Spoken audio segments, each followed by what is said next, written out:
this is the issue of communication, you know. The thing is that I remember reading something, and I don't know all the details of it, but it has to do with the flag of the state of California. You know, the flag of the state of California has a bear on it. And from what I understand, the reason why it has a bear on it was actually a matter of an error, of miscommunication. And I guess this was back in the days when there were telegraphs and things like that, because I don't think a person's, you know, but they sent a message. Someone sent a message someone that they wanted to design this flag and have a pear put on it, because California, you know, has, like, you know, they grow pears there. That's one thing that, you know, it was well known at that time in the 1800s, pears. So someone said, I want you to draw and design the flag of the state of California with a pear. And apparently the word pear got miscommunicated to bear, and so someone drew a bear and it stuck. And I don't know if that's true or not, or if that's just an urban legend. I got some coffee back here, I just gotta grab it. So that's my point, because I'm gonna drink coffee, breaking the rules. Thou shalt not drink coffee while making a video. The 11th commandment. Anyway, that's not the point. That could be a miscommunication too. But I'm just thinking in life, a lot of times people miscommunicate things. Sometimes, however, think about the case of when people have a prejudice against other people. Well, sometimes our minds are ready to understand words before they're even spoken. And not only that, we can interpret what people say. There's a movie I have, and I actually have this on DVD. I want to watch it again. I saw it at the movies. I saw it I saw it on VHS many years ago.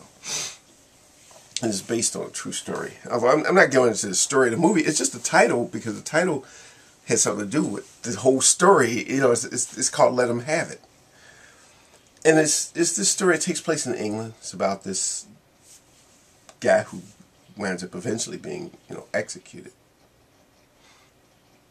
But what it had to do with a miscommunication of that word. I mean, the story is more complicated than that. But it's about that. You know, what did this guy mean when he said, let him have it? And he tells this other guy to give the policeman the gun. Give him the gun, let him have it. But it could also mean let him have it in the sense of shoot the person. Pow.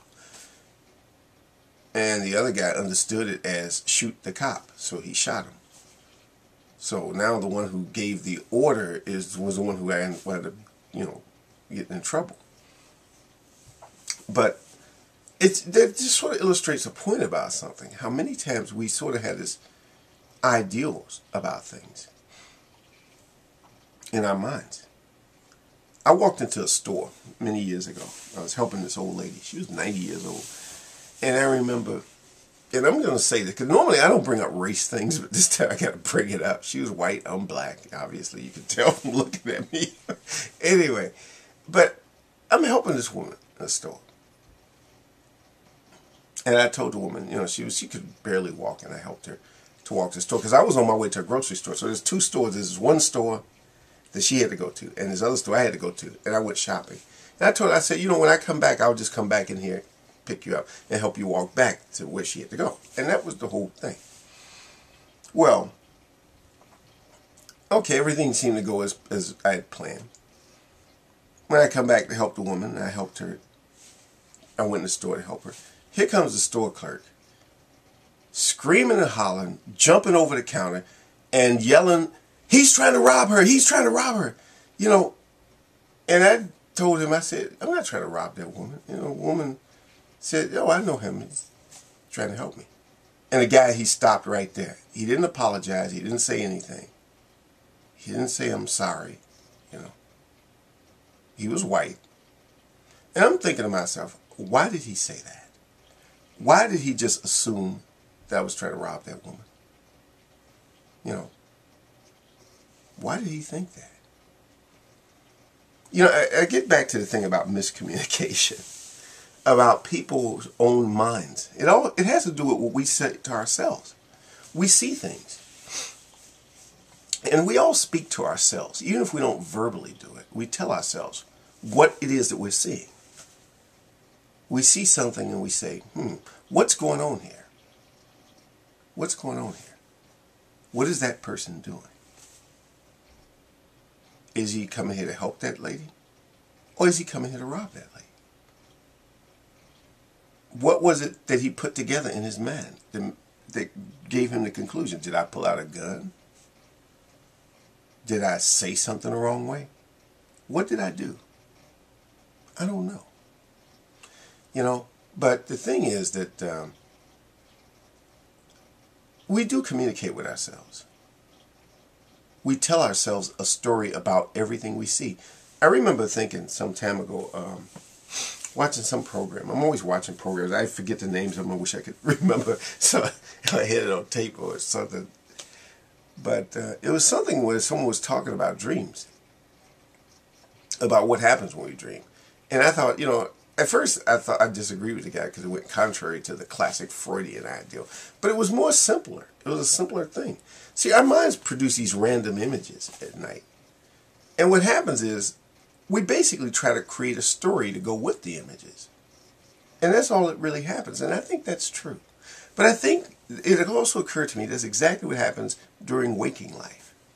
You see, if we didn't tell a story about everything that we're seeing, nothing would really make sense. I'm telling myself a story. Right now, the story that I'm telling myself is I'm sitting down in my office at home, because I have my little office here at home, and I'm talking to a video camera, and I'm going to upload this on YouTube, and people are going to watch it. I tell myself a story. Otherwise, I would be sitting here wondering, why am I here? And which would also be a story. I'm sitting here in a place confused, trying to figure out why I'm here, which would be a story. No matter how you slice it, you always got to tell yourself a story about what you're doing. If you're driving on the expressway, even though you don't verbalize it, still there is a story, a sort of yet to be verbalized story. The story is I'm in my car, I'm driving, I'm on the expressway on my way to work. But you don't really think that out loud. You may be thinking about a million other things. But if you could just stop for one moment, you'd tell yourself that story. Well, you know, just like the thing I talked about, the guy in the store. He had to tell himself a story. We all tell ourselves stories. And the thing is, why do we tell ourselves a particular story? And also this, are we miscommunicating to ourselves? Are we getting the story right, or are we getting it wrong? You know, sometimes you do things and you say, well, I'm trying to help you. But the question is, are you really trying to help me? I'm trying to be a hero. Are you really trying to be a hero? You know, those are things you need to ask. What am I doing, and am I really communicating correctly? Am I saying bear instead of pear?